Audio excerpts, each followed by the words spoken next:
All right, we're back again for another wonderful episode in the Counselor's Corner, but also hanging out with her. And tonight's subject matter is going to be colorism and how it impacted your life. So I'm going to get right into the introduction, then I'll do the other little, other normal things that I do, but colorism. Or Shadeism is a form of prejudice or discrimination, usually from members of the same race in which people are treated differently based on their social implications from cultural meanings attached to skin color. So tonight, let's discuss this topic and share how we were impacted by this issue and how we were and how some of us may discriminated against people because of their color. All right, so you got Nisi Carter Ellis in here. Ebony, thanks for joining me. Good evening. So, with that said, boy, it's been the last couple of days of posting this topic. It's been a heat up, and in a good way too, because I think this topic brought out a lot of feelings, and people went back, and hopefully it was somewhat therapeutic to get some of these issues off of people's chest, because a lot of people still suffer from this. Hey, Nisi Carter, how you doing? And they still suffer from these type of things. And I think I started off with a simple post, but then I made a post regarding how I faced it when I was growing up. But don't get me wrong, don't get it twisted. Growing up, Marcia, hey, how you doing? Eric McCracken, thanks for joining. Daphne, thanks for joining. If I don't be able to catch y'all as y'all come in, don't take it personal. I see all y'all, and I appreciate you all coming in. But also tonight, trying to keep this on the low, but I'm gonna bring back that call-in feature. Hey, Kelly Jones, how you doing? So take this number down. It's Lynette. Thanks for joining. 605-313-5375. If you go up in the description, you'll see the number, and then the access code is 268328. Now we're gonna wing it. You know, the last couple of times I did it, I had again some jackasses that was calling in, leaving inappropriate stuff, playing games on my live. Hopefully, I don't know, they fell off the face of the earth. I shouldn't wish no bad on anybody, but excuse my language, fuck it. I hope they fell off the earth. So let me just read that. Then I'm gonna bring in the big bad wolf Herb, and we're gonna chop this subject up. So colorism. Growing up, I was a late bloomer when it came to my comfort level with girls. Much of it had to do with lacking self-confidence. A lot had to do with the young girls not being interested because the complexion of my skin. I was teased and ridiculed about my birthmark, which is a big black spot on my head that caused my hairline to grow uneven. I also had full lips, which I was teased about having big lips. Names like Darth Vader, Black Spook, and Tar Baby were used on a regular basis, but dealing with those tough times made me appreciate myself and my color more today. I am who I am with my black self. So don't get it twisted, because I know in some cases people were outright bullied because of their skin tone. I gave it just as well as I got it. So it wasn't just me. I was just sharing my personal experience, because I'm sure everybody that grew up on North Avenue could probably come with something and say something that I might have said. And that was the culture of our street. So a lot of times people, as we get older, they say, if you made it on North Avenue, or even some people say, hey, if you can hang with the Glovers and you can make it, then you all right, because we had tough skin and we just went at each other's throats all day, every day. And don't get me wrong, it was times to myself I would think like, man, mainly with my birthmark. That was my big issue, and was one like why I had to have this known thing. But then as I got older, I realized sometimes it's good to be unique and have a like an uncommon type of quality. So I relish it now, but back then as a kid, when you always get ridiculed or get looks, these strange people staring at you, it can be frustrating. And even now I still get looks when I don't have on a hat or something, people looking, but now I kind of like, the hell are you looking at? But I know what they're looking at when they're staring. But anyways, Big Bad Wolf, what's going on? How you been? What's good with this topic, man? Man, just, I can say, holding heat like the kitchen door, man. It really is. I don't know if there have been any other topics that have actually done the responses that this has. But before I get into that, I want to read something somebody sent to me. I was bouncing the topic off of her, and I asked him about his thoughts, and he gave me this. So I'm gonna read this real quick. He starts out this out by saying colors, the prism through which we see life. Colors, the prism through which black women view life. Is that the cause for the strife? If she can't use her comb, then don't bring her home. A popular line used by black mothers to the point it can be a ringtone. She'll turn her sons using her old Native American phrase, paleface, she has no place in a melanated man's embrace. Your unwitting children are unenthused, living life confused. Do I choose to hue my skin so my kids will have good hair, or one that the hot comb has to be run through her hair? Our ancestors dreaded the locks, now it's embraced. Where did the afro go, or natural better heads, or adorned with barrettes? Baudelaire was a trendsetter, just not embraced. Now we see blonde hair on heads, where it once did not dare. Have sex for pleasure, marry for social status. That's if you're a woman. For them, it's all about how high they can sit on the throne. Do they want to resemble Miss Anne, the queen of her day? Serena Williams' husband is okay. Meghan Markle brings cheers of hooray. Robert De Niro's wife is a heroine, but Tiger Woods is a bastard. He betrays his own race, cheated on her, and now he's a disgrace. Shannon isn't so sharp. Charles Barkley is worse than his bite. All these men are traitors to their kind. They can kiss black women collective black behind. Now, the reason why, and I'm going to surmise, the reason why this individual wrote this is because every culture is guided by their women. I don't care if you're Asian, Hispanic, African American, Caucasian. Women are the gatekeepers to culture, and so much of what we have been through as freed descendants of enslaved people have originated from what we were taught as kids. So even though our collective color of peoples runs the gamut, particularly when you start to talk about biracial people, we've seen it all. And to your testimony, we've endured it all. So you either were broken to the point where you became recluse, or it made you stronger. And Carol had asked me, how did I deal with it? I believe that's what, let me see if I can find the comment. But one of the things that it allowed me to do was it allowed me to be strong. Now, I come from a different walk of life. I was a foster kid, so, it was always incumbent upon me to be mentally strong. And a lot of us don't have that.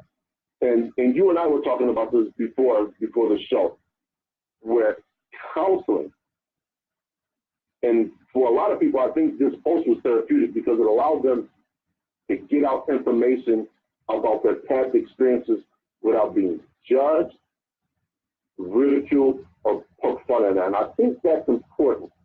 A lot of us don't go out with friends. And I'll say it again. a lot of us do not go out with friends. Well, think about it. When was the last time any of us have called up 2 or 3 of our boys, 2 or 3 of our homeboys, or a mixed group of people, and you just hung out? You went to a bar, you got about 3 or 4 tables, and y'all just sat around and y'all talked. And this is another thing when I told you about the graduates from Nike University from the class of 1969 and how they sat around for about 10 hours just talking about everything that happened from their freshman year all the way up to the present day. And the stories that they were telling were just like, wow. And I'm sitting there, you know, as a person probably about maybe about 10 to 15 years younger than some of them, and just listening to the stories. And believe it or not, I was actually able to join in on their stories. Well, the thing about that is when you have good conversation with people like-minded, you'll be surprised how long that you could talk. Like one of my buddies that I went to college with, every time we talk, we could tell the same stories over and over and over and still be amused by it. I think I do have a caller that came in. Are you still on here? Caller with the number 716-299. Are you still on? Yeah, I'm here. Who am I speaking to? Hey, it's Kelly. How you doing, baby? Hey, what's going on, Kelly? So, but before we go on, Herbert, I want to give Kelly, because she took the time to call in, a chance to speak her mind as far as colorism. I'm really happy that you came up with this topic. I tell you, you be coming up with some really good stuff. I had wanted to kind of give, seeing that I see people are, you know, you and Herb gave your take on your experiences. I figured I would call them and give mine, because I actually gave mine when you had put out the post about tonight's discussion. I originally grew up in Grand Island, and as I stated in the post, I was not informed that I was dark skinned until I actually moved here to Niagara Falls in 1985. That was a very culture shocking experience for a 9-year-old to come from a extremely diverse community where, you know, I played with black, white, African, Indian. It didn't matter. You know, there was no color until I came to Niagara Falls. And unfortunately, I experienced that from my own people. You know, it took me several years to ever get black friends, period, because it was always assumed, because I grew up in Lacedale, that I was bougie and, you know, I was stuck up and I thought I was better than. I was reminded by the brothers that I wasn't pretty because I wasn't light-skinned. And, you know, those of us that are in the chat, we all know that back in the 80s, you know, that was the thing back. Everybody wanted to be with somebody that was light bright. We had the bars, Al B. Shore, all of those people came out. Oh, hold on. Say that again, because I got to interject on that. Because some of these people, you know, I'm going to call a spade a spade. Some of these people will be lying their asses off, talking about, oh, I was always into my chocolate brothers. Stop lying, for real. I'm not saying all. I'll be honest about myself. Yeah. I didn't, when my first love for real was light-skinned men, because, you know, I was surrounded by white. So that's all I saw. You know, I mean, to this day, my father still lives in the same house that I grew up in. And he is still the only black person on that whole entire street. So I was surrounded by light, white. So I started to feel like, as a young lady, that I wasn't pretty enough. And my light-skinned mother was the person who said, no, there's nothing wrong with your skin. That's when she started incorporating dark-skinned baby dolls, bringing in black Barbie dolls, black baby dolls, Cabbage Patch dolls, saying, no, I want you to love the skin that you have. There's nothing wrong with you. You know, I did not really get into dark-skinned men until shit. I saw Big Daddy Kane on Your MTV Raps. I saw him and lost my mind. Like, oh my gosh, you mean chocolate brothers look like that? And never since then, I was stuck on chocolate. There was nothing better than a nice dark chocolate brother, especially when you sight it in the summer. That's a beautiful sight. And it's like, but I had to get to a point in my own development that I had to start seeing that there's nothing wrong with me. You know, I had to actually delete somebody that I personally know off of my friends list because she made a comment regarding us dark-skinned women, calling us birth defects and all that shit. And a lot of us came in and were like, wait a minute, hold up. Just because you mad with certain individuals, don't lump us all under that umbrella. See, I find it so funny that it seems like that's the go-to for light-skinned women. They want to call us sisters roaches. They want to say we birth defects. They want to say we black and ugly. There's nothing ugly about me at all. And that ain't trying to come off conceited. I look myself in the mirror every day. If anybody's on my friends and sees my profile pictures, the truth is, there is nothing ugly about Kelly Jones. Nothing at all. But it took for me to get to a point where I felt like, you know what? I had to look in the mirror and say, what y'all talking about? Ain't nothing wrong with me. And see, now I feel like us dark-skinned people, we've become the new light-skinned. You know, everybody wants a chocolate brother now. All these light-skinned women, they want them chocolate now. It's like, okay, well, nothing's changed. It's just the people in the picture. But it just shows you how when we as a community continue to perpetuate that brown paper bag syndrome that we brought about in our own community, we're not going to get no farther past this colorism now. We're looking at it on television. Evelyn Lozado off of what's that, Basketball Wives? Yeah. Now all of a she's being called a colorist, and now all of a sudden now she feels threatened for her life because a dark-skinned sister put her in her place. See, that always just irked me about people. Why do us dark-skinned people have to always be seen as a threat? Nothing threatening about me, you know. And you know, Hollywood does that too. Hollywood perpetuates that same stereotype where there's certain type of dark-skinned people that are considered non-threatening. You know, and what is that? You know, where have we gotten to where we, you know, going back to the Westerns, we've equated black as being bad. You know, it started way back when. I think our people, we need to have a forum. We need to continuously talk about this in our family. BET several years ago, I don't know if y'all remember, but BET had a docuseries about this. Dark skin and light skin, talking about that. The movie, School Days. Y'all remember School Days? Those of us in this chat, we remember those movies. It was about black, dark skin, and light skin. That dynamic exists. It's been existing. It's going to continue to exist until we educate each other about, wait a minute, I'm not your enemy. We're for the same cause, equality. There is no difference in me and you other than maybe you was born a little bit lighter than me. That doesn't make you better. And see, I think we need to bring that back into the community. It's like we need to bring back my ideas. We need to bring back all of that stuff because, see, we're losing focus. The millennials, they have no clue because the girl that I had to delete is a millennial. She didn't understand. And I came to her with knowledge and she got offended. And it's like, okay, hold up. How dare you get offended? And I'm telling you, sis, you need to rethink your language.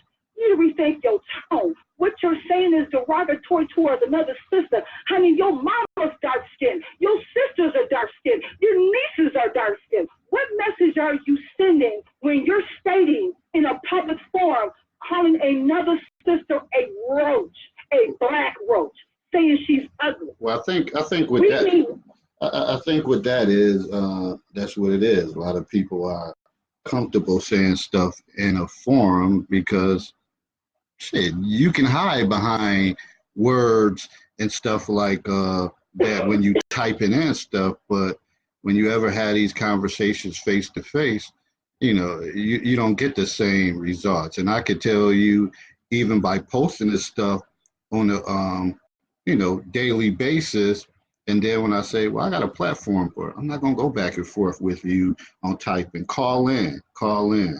Again, I always make this reference. All of a sudden now, your ass go to bed at 8:30. All of a sudden now you go to bed at 8:30 conveniently because you don't want the smoke. So a lot of people, that's what they're gonna hide behind. They got social media brings courage to people, and it is crazy, this whole topic, and it's really sad that some of us have been beaten down by this, and they use it. And, it's still impacting them on jobs and all parts of their life, relationships. But I can tell you, for me, my thing was, no matter what, just still trying to be the best that I can be. And I always, that's my mantra, just being the best that I could be. And I just stay out of people's way and just do me, and just be observant to stuff, and don't try to get caught up all in all that propaganda. And that's me. Herb, you want to add some pieces? Kelly said some powerful things. Absolutely. Once you hit on that we subconsciously don't acknowledge is how much of this is rooted in slavery. It was easy to distinguish our ancestors, as people that didn't belong, until the advent of the women being raped and the children being born of a fair hue and receiving preferential treatment. And that has permeated our people to this very day. She mentioned the paper bag, and that's a true thing. That was one of the ways that they were able to tell if you were Black or African. They use a Negro or Negro sometimes, and y'all know how I hate that word, but that's what they use. So it was that brown paper bag syndrome. And then you started to have the advent of women, and this was born out in the movie Malcolm X, who was the product of that incestuous, well, let me not say incestuous, but that illicit relationship, and they were seeking darker men so their children could have some melanin in them, so they would understand that they were Black.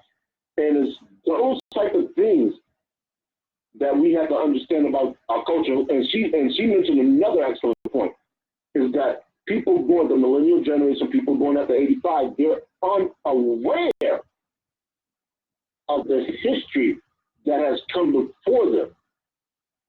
So they don't know. And when you try and give this group of people some information, they rebuff it because it doesn't fit their paradigm. They are being indoctrinated to not see color. And that's not a bad thing, but it's dangerous for us because they don't know the struggle, the fight that ensued for them to get to where they are. And I think ignorance of any kind hurts people, but it hurts us more because we start to take, or people start to take for granted what they have. And make no mistake about colorism. We are not the only people on the planet to suffer from it. Believe it or not, Caucasian people suffer from it too. They just don't to the degrees that we do. If you go back and you look at beauty standards during the Wild West, they were always trying to make themselves appear lighter. Same thing in the Middle Ages. Pale was considered healthy. So using arsenic to lighten your eyes, even though we know now that arsenic is poison. They didn't know that back then. So they would use arsenic in their makeup and things of that nature, all to keep themselves a very fair complexion. Even the Asians, as big as their culture is, suffer from those things. You look at names, they want to sound more angelic. So what do? When they come to the United States, or when their parents have birth children here, the first thing they do is they run to get a Caucasian sounding name. Connie Chung underwent surgery to appear, I believe she did, and I might be misspoken that, but I believe her among other Asian public media people or news hosts, they undergo surgery to change their Asian features so they look more European. So these type of things really impact the world throughout. Well, I think that's honestly, I think that's what everybody, even with blacks, they have these surgeries or whatever when and it's crazy how it is, even like far as the nose, as people have surgeries to make their nose smaller, but now and your lips, now you have Caucasian women trying to have full lips, and before that was a major thing. And I know, like I said, growing up, you're like, you got your big ass lips or whatever the case is, but now that's an attractive feature. So it is. It's all over. Even when you said like names, that's an ongoing thing with blacks. When you give them an original like name with a meaning, people say, well, that's not resume friendly, that and stuff like that. So I think society as a whole, we're screwed with all these different type of notions that are thrown at us, so people don't know. Even when we go back to the names, they'll say, okay, let me just name them. I want to name them some regular name, but even though the father's name, Abdul Malik or something like that, now you want to name him Thomas or something like that. So it's just, I just say we're screwed, man. Well, you know what? Let me give you another spin, what you were just talking about on that. Or even a child who is named, I'll give myself a prime example, Kelly. When I tell you, when I started school, there's different variations that I heard of Kelly. Because when they saw me, they assumed, oh, it just couldn't be Kelly. It has to be something that, Khalid or something that was out of the ordinary. And when I told them, no, my name is Kelly, everybody was like, oh. And I even asked the teacher when I was going to lay cell, why would you assume it was anything other than Kelly? Because I'm black? She never answered. So that let me know right there, like even the stigma with, people that were out educated. They associated dark skin with meaning, okay, you must have this name that nobody can pronounce but your mother. And it's like, no, it's pronounced the way it looks. Kelly. So, it also goes back to our educational system.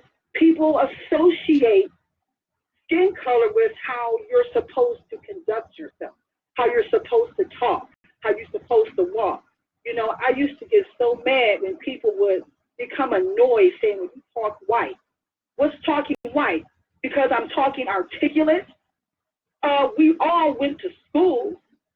So what's any, for people to always say, when you're speaking intelligence, oh, you try to be something that you're not, or, just there's so many different dynamics that our people have to deal with on a daily basis, and it's like, for us to insert the fact you lighter than me or whatever, like this is our ancestors. I know they are turning in their graves like, oh my God, we sat here, we gave our lives, we marched, we fought, we sat on the front of the bus and said we wasn't going to move, so that those of us that are talking on this forum right now and those that came after us, that they wouldn't have to endure what we are still enduring. But now, not only are we enduring it from the other sector, but we're dealing with it with our own.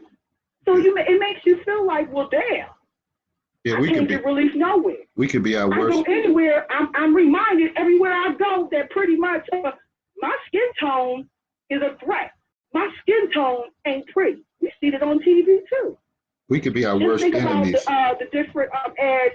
I think recently they had about a little girl talking about, the little boy who had the monkey on his shirt, or the little girl they had in the ad just said recently. People talking about well, damn, why couldn't y'all comb her hair? It's like all those things. See, I believe and I see it. If those were lighter skinned children, that wouldn't have happened.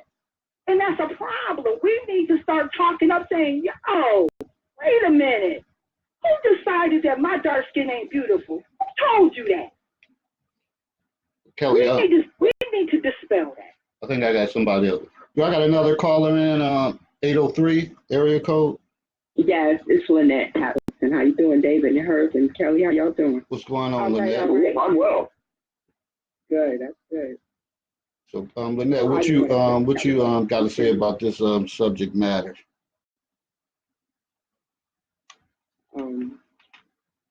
There's so many avenues and dynamics in colorism and racism. It's like play hand in hand with each other. It starts where you send our children to school. Teachers sit the black child in the corner, let the white children sit separately. So the black child thinks that he's not good enough because he's not sitting with the other children who are white. And it starts young. And so that scars that child. And then we grow up and we have to deal with it in the community. We don't like each other's color because racism against our own self about who's better, who's not better. We're all in the same community doing the same thing, trying to survive. Color has no issue. I don't even understand where people, how they wrap their head around anything like this. Because when you walk down the street, we all black because when white looks at us, oh, those are niggas. So we gonna fuck them up, excuse my French. We gonna fuck them up because we white and they black. So no matter what hue you are, you're still black. So we all need to stick together and get it together because it's crucial out here. It's real crucial. The cops are killing us, they're coming in our house killing us. We're not safe anywhere. So until we wake up and get it together, it's gonna be real bad. And it's not getting better. Well, it's really not. I think the thing is we're so reactional to stuff instead of being proactive. We only make noise when something goes down. When you see, like the example you just said, people getting innocently getting killed in their homes, and now we're in an uproar. We had times to talk about this stuff when it's quiet, and we could try to develop strategies to move forward. Nope, nobody wants to do that shit. No, we only want to do shit when it's trending. That's it. Right. Want to be in the in crowd. And that's our biggest problem of always trying to keep up with the Joneses and being with the in crowd instead of making moves. As they say, real G's move in silence. Instead of making moves and planning in the cut and then coming back like we were prepared for this. No, we like to wait till it's all over social media and the news and all that. Now all of a sudden we mad. Let's sit down somewhere, whatever. Now we upset. Right. Now we upset. This stuff just kills me. Herb. Not new. Yes, sir. What's your take, man? I was saying, what's your take on what Lynette said? Because Lynette and Kelly, they're making some outstanding points. Absolutely. There's and people always, like I said before, I listen to podcasters on YouTube religiously. There's a gentleman, and I've mentioned his name before. His name is BDS. He is doing a series. I don't know how many videos it's going to be. He's already two in. They're very short, and I'm not sure if I posted the other one last week. If I didn't, I will post the links to both of his videos in the series where he's talking about culture. And I think we as a people, and certainly us as a country, we underestimate the importance and value of just how important and strong that culture is. And we dismiss it as, oh, that's just the way I do things, or that's just how I am. And nobody ever addresses the underlying issue. And our culture, to us, is toxic. We just don't see it because we function in it every day. I was having a conversation with Ken Hamilton in Walmart the day before yesterday, I believe it was, and we covered so much ground that we needed a stenographer just to keep track of what we were talking about. And this was one of the things that the conversation bore. He was talking about people say we have a slave mentality, and that the gentleman who asked him the question, asked him if he agreed, and he said, no, we don't. He said, really? He said, why is that? He said, because think about it. He said, what were slaves trying to do that we are not? And quite simply, he said, slaves were trying to break free of what they were being taught, how they were being raised, and how they were being kept. Now, if you look at blacks as a whole, we tend to vote democratically, which is essentially what slave owners did. Slave owners, from the cradle to the grave, fed you, educated you, and clothed you. And this is part and parcel of the reason why we can't organize, is because we don't want to. And people are going to say, well, that's not true. Look at it. Look around you. Who in your community, who in your circle is putting together something that you can fall in line with, or that you even might want to fall in line with, to say, you know what?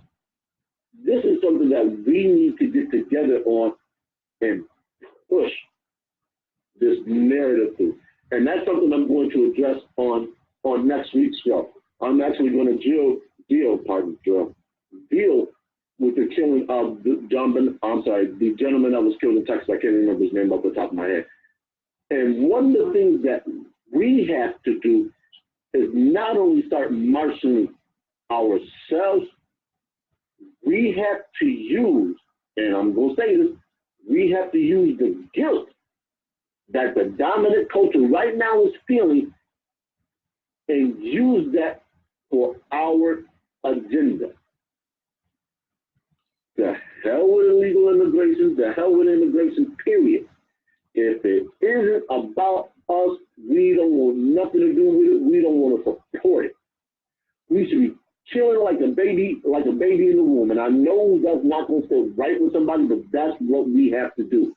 Because for far too long, our issues, our struggle has always been taking a back seat to something else, or has been co-opted with something else, so it becomes diluted. You think of every platform that ADOS, African descendants of slaves, have had, and it's Marcia. Go ahead, Marcia. Hey, Marcia. You're on. Oh, yeah. I like to look at colorism from the workforce perspective. I also feel that there's a lot of discrimination within the workforce as far as dark-skinned women and fair-skinned women, because I feel like this, that most of the time people say, oh, color doesn't matter, but it really does. For the simple reason, a dark-skinned woman would always have to prove herself, no matter how educated she is or how qualified she is for that position, as opposed to a fair-skinned woman. And in my opinion, that's a form of discrimination in itself. And that's all I had to say. And how do we work around that, or how do we address it with employers, or I don't know. Or do you address it? I don't know what you could do basically, unless we start having our own, because I know I've sat on those sat in interviews and people came in and they could have been great during the interview, but they didn't have a fighting chance. They didn't have a fighting chance. It could be because their color, or if they don't think they're attractive enough, or they don't like what they had on, or stuff like that. So it's those little behind the scene things that people don't know. And when you're out there looking for a job and you're desperate for a job, and you don't even know those meetings that go on before the actual meeting, that Right. you don't even have a chance. So until we start building our own and having our own, then what else can we do but fall in line in their system? Because that's our livelihood. What else can we do? Well, there's a couple ways that can be addressed. One is you have to start with the youth. Your changes begin there. And you have to not teach them. There's a difference between teaching and education. And Kelly mentioned that, and this is something I wanted to throw out there. She said we all went to school. We did. We all went to school, but we all didn't learn. This is why some of us are ashamed to speak grammatically correct English, because you see that she said acting right. I remember when I first moved out of my mother's house, and me and my boy shared an apartment. Phone ring. I said hello. Individual says, "Oh, I had the wrong number." Didn't think anything of it. 30 seconds later, the phone rings again. I say hello. The voice comes across and says, "Hold up." I said, "Yes." She said, "Boy, I didn't know that. I thought you was white." I'm thinking, why? She said, "Well, nobody answers the phone like that." We'll say, who that? And those are the things that we don't want to guard ourselves against. We want to understand that they exist. And in order to understand that, we have to understand how to deal with them. And just simply as acknowledging what goes on is how we do that. And what I mean by teaching the kids is this. We're educating them. We have to get them to see that this type of stuff exists. And just because it exists doesn't mean you have to be into it. And I think that becomes a hindrance to us is because we tend to want to show somebody, to prove to somebody that we can function in this. And sometimes you have to cut people off, like Kelly said she did with the individual. Cut that mess out of your life. Well, isolate that mess and let that mess flounder. Let that mess go over there with that mess. Like they say, you have several seats. I'm not dealing with that nonsense. Just like in the show we did about the use of the term nigger. Cut those people off, because all they're going to do is keep feeding and bringing a level of toxic behavior to you that you are not going to want to deal with. And as far as the workplace issues, secondary, women are competitive by nature, and I think that's probably where a lot of that comes from. And the only way to really, because you legally you don't really have a recourse, because it's so latent that go ahead. what is that yelling on the platform like that? All right.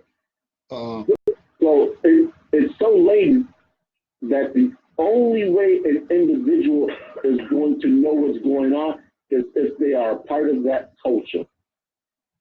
So trying to get the law to understand what cultural impacts are hurting you is a long shot. So this is where these type of things come from. And they made a good point of saying getting our own. Once we get our own, that type of behavior can be called to the mat, because it's intrinsically understood. You can call an individual into the office and say, "Hey, look, I know what you did, cut it out. We don't even have to discuss it. You do that shit again, you're gone." Well, we have zero tolerance for that nonsense, for that huge discrimination for, well, she does it. It's not a place for it. Because the only way we are going to survive as a people, because let's face it, America is bent on making us one hue. The Browning of America, I believe, is a book, and I'm not sure when it was written. I think in like the 1960s. Check that book out. Well, let me go back to this the school thing. And I know, Herbert, you mentioned about the youth. There's the issue with that. Especially when you're an educator, you can get kids to conform while they're in school, but you have to have that. You have to have parents that's on board with that. So unless we start getting parents or more participation with them in the schoolhouse, then it's all for nothing, because kids can come in there and they know they have to conform by certain rules. And then once they get into their community or their household, it's a whole different thing. And many of them bring those behaviors into a school. So that's hard to kind of manipulate that situation because they're getting double messages. So, like I keep saying this, and I don't want to sound like David the Down or whatever the case is.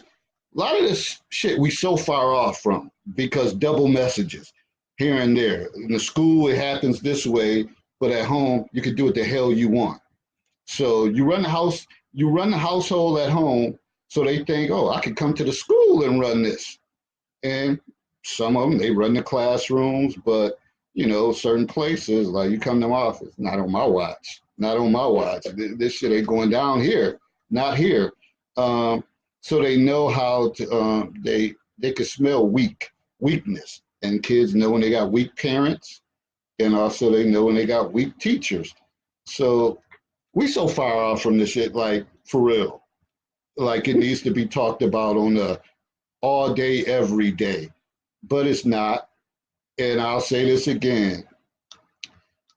I know some of y'all might get mad at this. You can talk about, oh, Jesus going to church. Some people only go there one time and you sitting there like a mute and just listening to somebody. So that ain't the damn forum either. So again, where do we go from here? Well, I would like to piggyback on what we're talking about regarding education. That is very true because our children, they are receiving double message. I am a part of the PTA at my son's middle school. It is so sad that there are not more Black parents on these panels. Our children are going to this school too. We need to want to be that accessible to educators because they are with our children for the majority of the day. I'm one of those parents. On the first day of school, with both of my boys and my daughter, when my daughter was in school, I let them know I am not one of those parents that you can't call that's going to come up here and cuss you out. I got your back. Because you know what? I know what y'all do. There was one point in time I wanted to become a high school teacher. And the reason why I did it was because, I ain't going to lie, I ain't built for that. Because, see, I would have snatched one of these little heifers and I would have snatched her right. I'm not going to lie because, see, yeah, I might be in my 40s, but I was raised straight old school. I have a Madea who is 90, going to be 91 years old. I have a Madea. I have a mama who let it be known. Oh, no. We respect around here. That was embedded within my household. So you are right. Our children are hearing different messages. They know when they come to school, okay, they know what is expected of them. I don't want to hear no flack while I'm here. Okay, I'm going to do what needs to be done. And then when I go home, I know I can run wild and do whatever. And what is represented at home, like you said, is brought to school. When I was living in Buffalo, and I would have to go up to the high school for my daughter, I let them people know, wait a minute, I ain't the kind of parent that don't know what's going on, but wait a minute. You want to sit there and you want to throw me in jail because my 15-year-old, who I don't think I need to escort her ass to school, decides she want to take a detour? Wait a minute. I know where she was going when she got here. If I asked her to make it here, why the fuck you ain't called me? See, education, they and some, not all, some of these educators, they didn't gave up because it's like, why even try? Shit, if I ain't got the support of parents, then why in the hell should I care about trying to educate your child when they get here? You don't care how the hell they arrive. Kids come to school stinking of weed. I mean, for real? That just goes to show what they doing at home.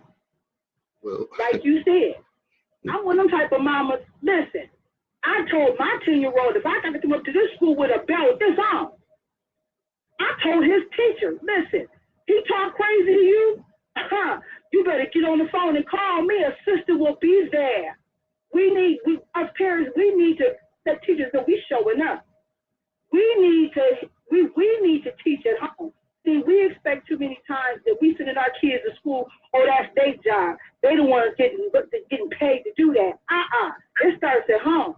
See, what they learn in school is the book stuff, the stuff that's going to help them be able to utilize what you teach them at home. All of that correlates together. So what y'all gentlemen said is right. Yes, the educational system, yes, it's oh my gosh. I see how them kids come up into high school. Lord have mercy. I don't know how them teachers, I don't know, David, I don't know when you was educated, I don't know how you did it. I'm still an educator, but Me personally, yeah, I knew a long time ago that was not my function. Because I saw myself being escorted in handcuffs the hell up out the high school. Because as soon as somebody decided they wanted to raise up, mama mode would have came in full effect. That's part and parcel of the larger plan that a lot of people don't understand. And let me preface this by saying, when I say they don't understand because they don't think it's happening. You look at schools today versus when we went to schools. One, there was always a discipline component, whether that came from teachers, vice principal, or home. They were all on the same page. Certain things you didn't do. If you do that outside, that's your business. But here it's not going to happen. That has been fractured, and now you see behaviors that are tolerated because they're, number one, they're trying to keep the students in school. Because now you're talking about money. So if you keep sending these kids home, which is what suspension ultimately does, you don't get credit for them being in school. And ultimately, it becomes a numbers game. So that's number one. Number two,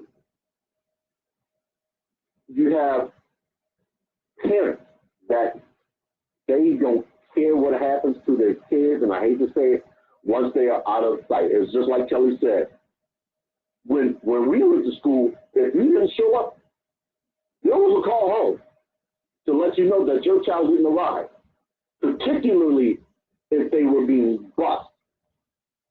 So now that means you have kids that are truant, wandering the street with the potential to get in trouble. Just, I believe about 2 weeks ago, there was an incident at a Little League football game in which the opposing teams got into it, and a parent pulled out a gun and fired 5 shots into the air.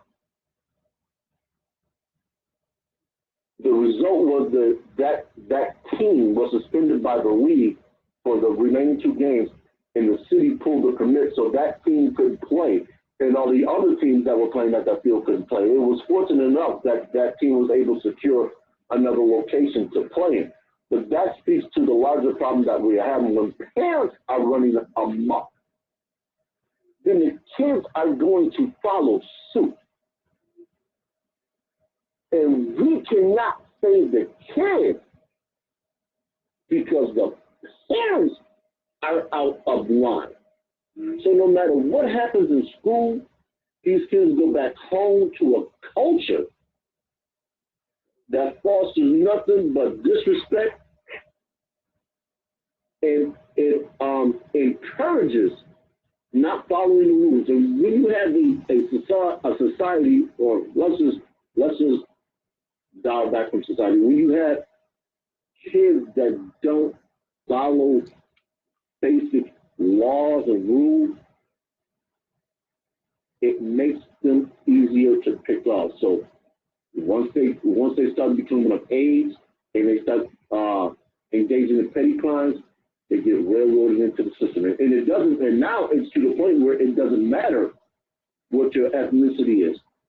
Because now we're starting to see this with the opioid crisis. Except they're not locking them up, they're getting treatment. But the suicide rate, there's no treatment for that. And the only cure is death.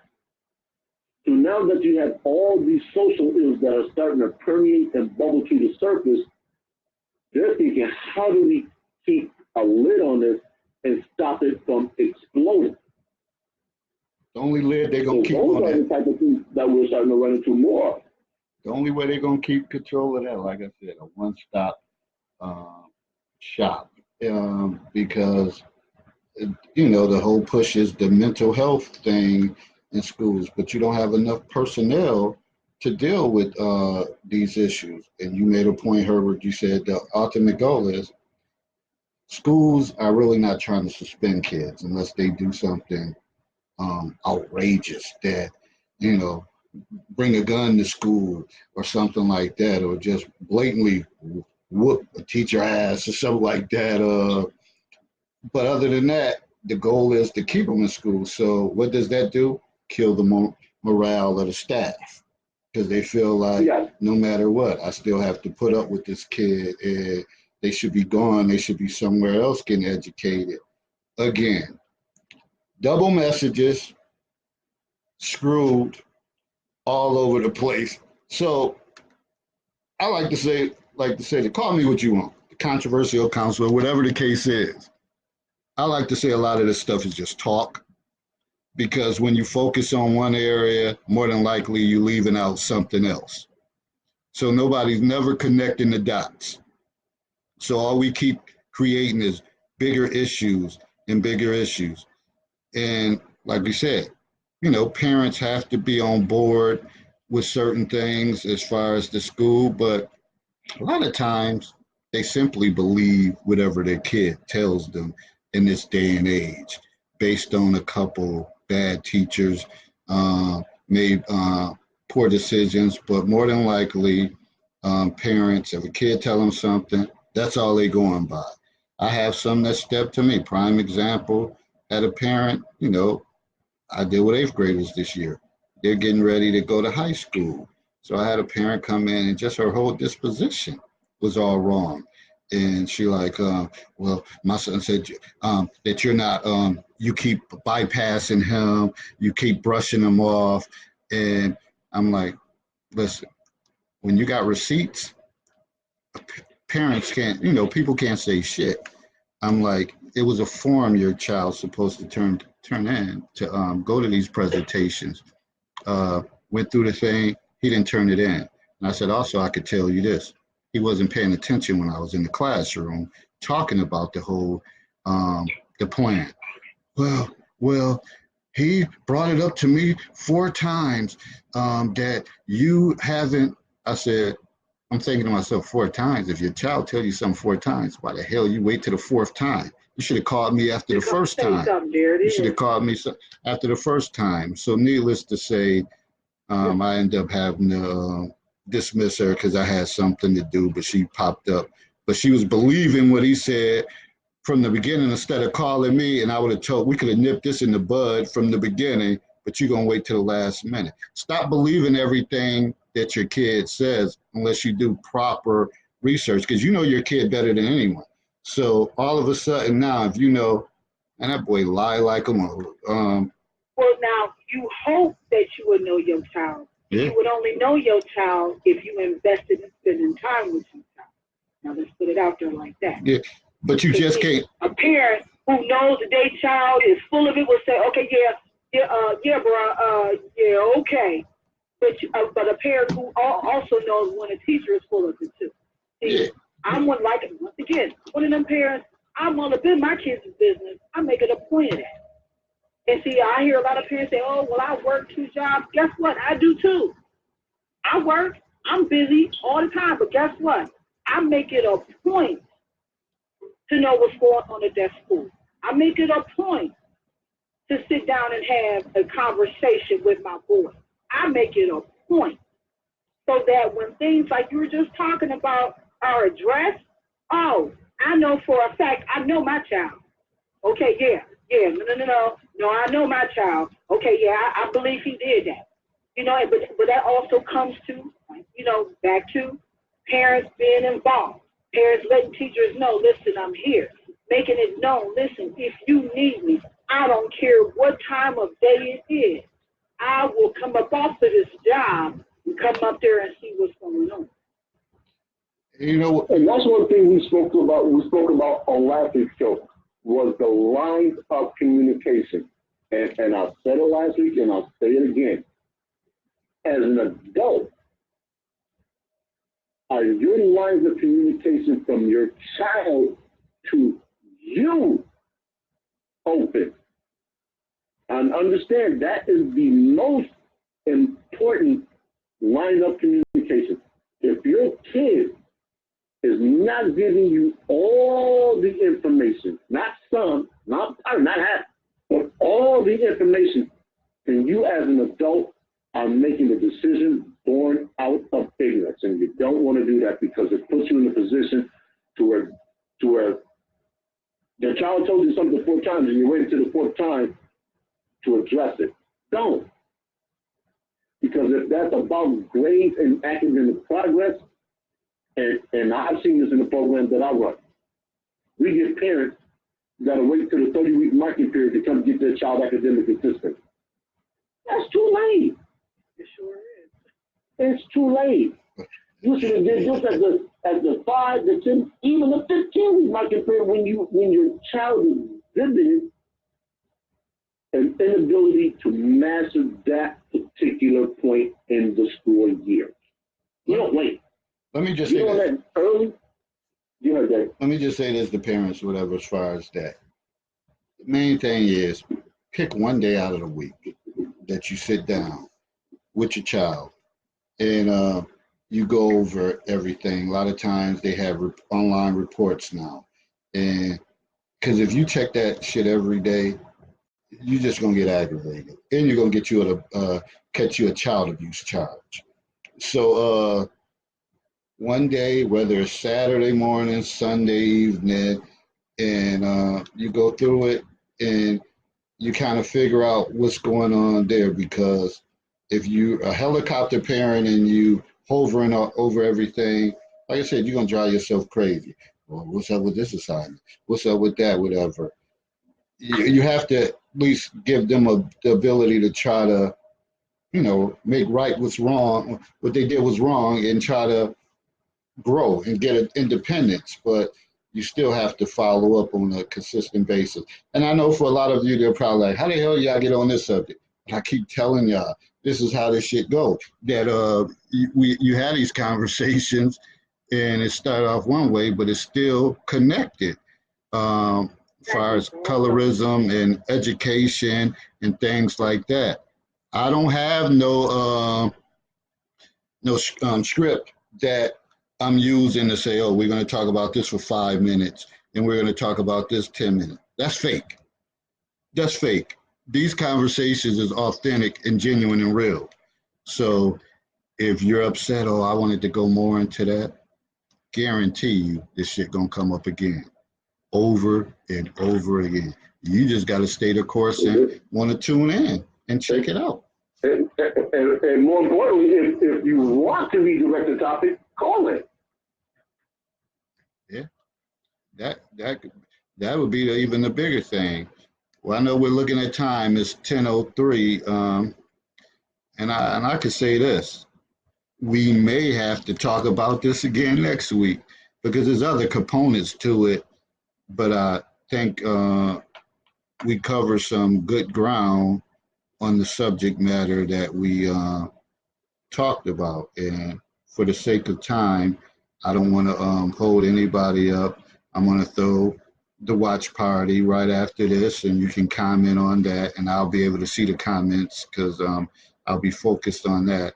But I definitely, I want to give y'all y'all parting words.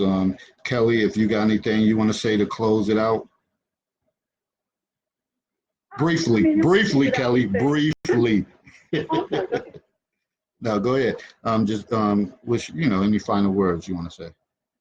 The final word that I would like to offer out is just to encourage our people.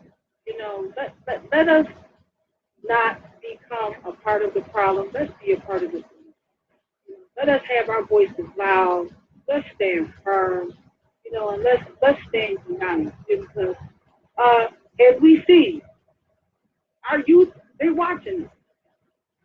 And I think that a lot of us, in a lot of situations, we done dropped the ball. We need to come back. And I thank y'all for letting me speak. Y'all brothers, y'all have a good night. All right, thanks, Kelly, for coming in, and look forward to hearing from you in the future. All right. Herb. I'm going to post those videos from the aforementioned Black Gnostic Speaks. Listen to them at your leisure, people. All right. Thanks, Herb, for always, looking up your research, chiming in, and we just got to keep the momentum doesn't stop, because after this, I'm always my wheels is always spinning. I just wish more people would flood the lines, whatever. But that it's a process, and anybody know me, I'm gonna stay the course. So sooner or later, people gonna submit their will and say, "Damn, I should have been on that wagon a long time ago." It's just gonna keep rolling. It's gonna keep rolling. And all I can say as far as the colorism issue is just start being, you got to be comfortable within yourself and know who you are. You're always going to have distractions, and you're always going to have naysayers, and you're going to have people talking about this or that. But I always say, when you're locked in on what you got to do, you got blinders on that half of the time you don't even see what's going on in this world. So, with that said, focus on you, stay away from the distractions, and keep it moving. And that's just a simple solution, whatever, because I know it's more deep rooted stuff that people have to deal with. But for the time being, you got to lock yourself in on you, and then explore other options. So again, stay tuned for the watch party. Again, no Friday foolishness. It's coming out. You're gonna start seeing promos coming soon about the pre-orders. That's coming out real soon, probably sooner than expected. I'm thinking about maybe November. I'll have books in my hand, and get your copy, reflect on some of the things that we talk about, because then that's going to be a forum too that we can bring back, and we can all journal together and take these topics from the book and continue to build and grow and have these conversations. So with that said, just stay tuned. As you always say, stay woke. And I'm out. Everybody have a good week, and talk to you soon. Peace. And please share the video. Share, share, share. It's not hard. One click of the button, that's it. And it could change the dynamics of a lot of things. All right, good people, I'm out. Peace.